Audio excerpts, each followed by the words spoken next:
So that leaves you with Sunday morning and the race. And you've gotten through the first three. And hopefully Saturday afternoon, Saturday evening, you do your carb loading meal. And I would recommend taking some food and snacks with you, because they will have pasta dishes at the resort dining halls, and some people go to certain restaurants on the Disney property. But there's something to be said for having your own snack bars, having packages of cereal, whatever it is that you like, right? If you're not flying, if you're driving, if you have a way of transporting some of your food down there, it will save you a chunk of change, and it will be what you want to eat. And I'm gonna give you another adage if you haven't already seen it. Nothing new on race day. No new food, no new drink, no new energy gels. Try it out during training. Make sure you know what works for you. Don't try anything new, especially not before the marathon.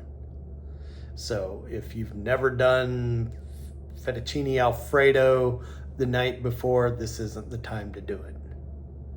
So stick with what you know.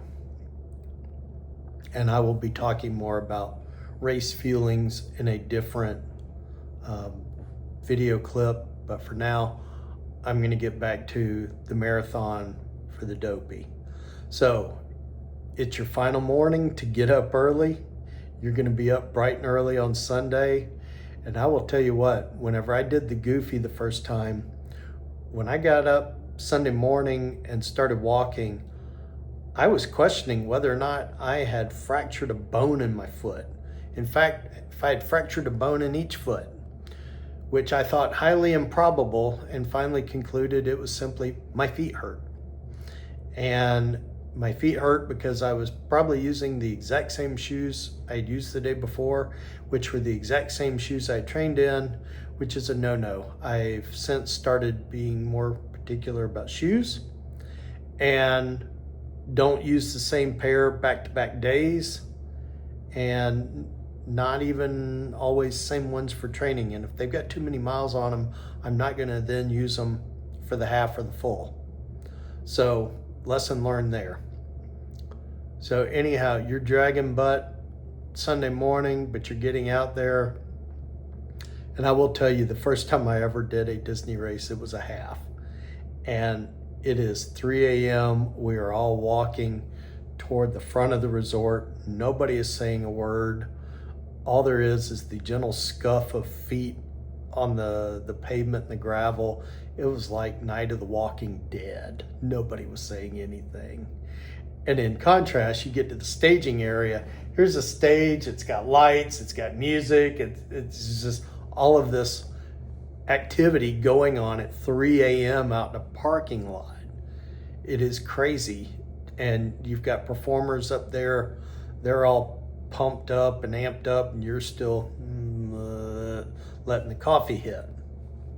But I digress. So you're going to get out there marathon morning. You're going to get to the staging area, and you can wind up standing for quite a while. And I've learned the hard way, don't do that.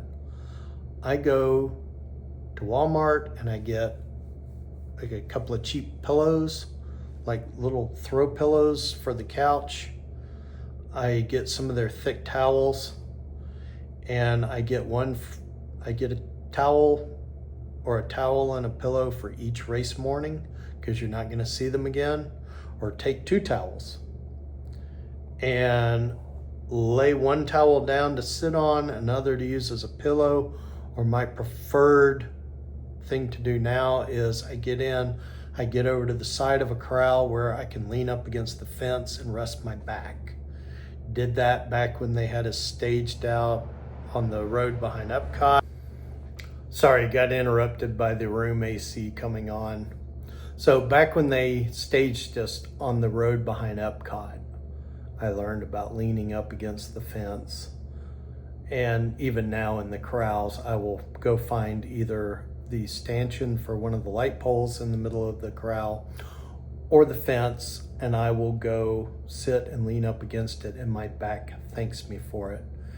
And people will crowd in, yes they will, but I stay leaning up there instead of standing, and it helps a lot. And if you want to be up toward the front of the corral, get yourself in there early so that you are toward the front, even though for me it doesn't seem to make a whole lot of difference, not to mention there's more shuffling as you make your way up and then around that little hairpin turn that they have in there now.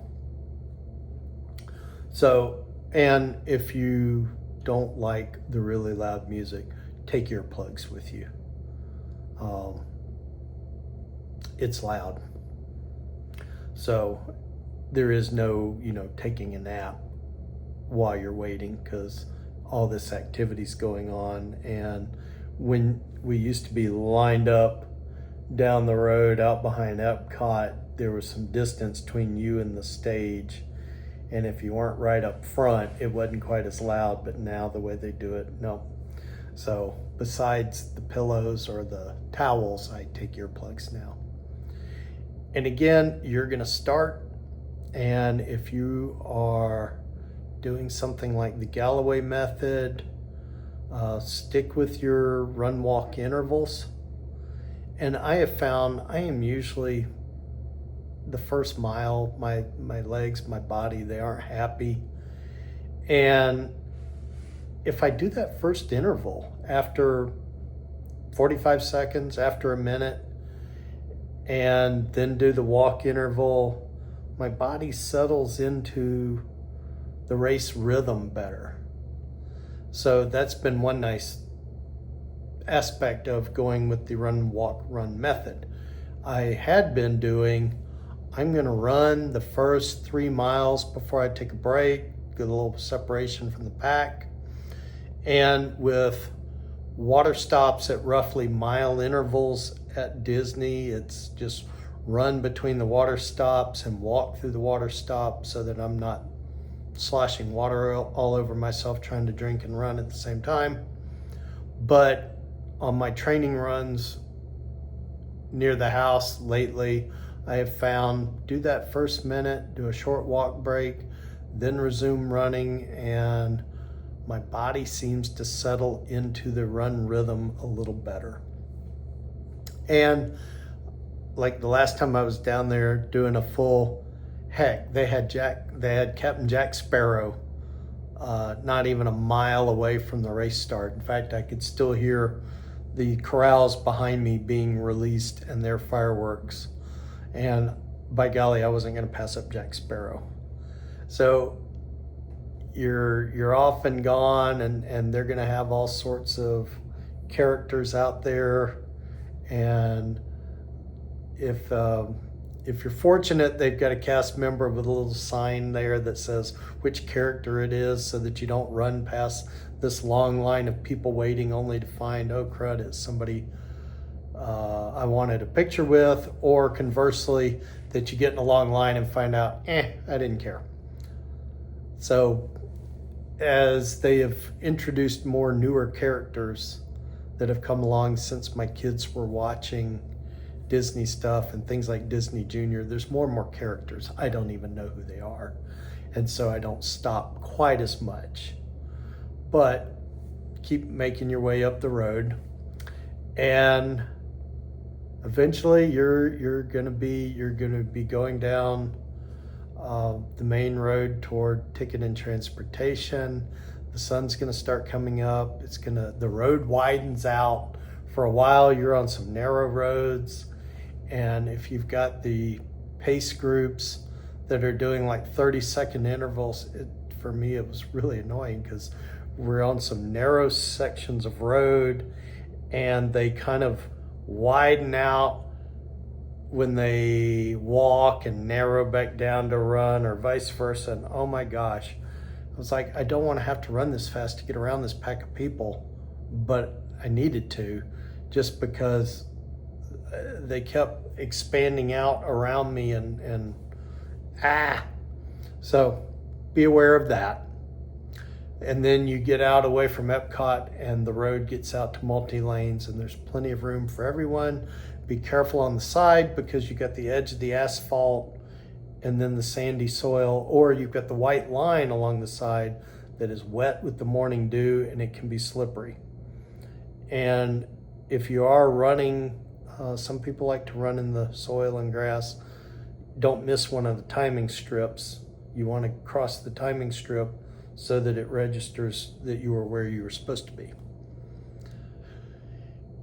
After that, it's just start putting in miles, and nothing like seeing the sun coming up. There's the Contemporary, there's Space Mountain. You come in again, Main Street, USA, go through Toyland. I mean, you'll see characters you're not used to seeing. Like I saw Alice in Wonderland and the Mad Hatter one year, and they had the teacup ride going. I probably could have gotten on and ridden it if I'd asked.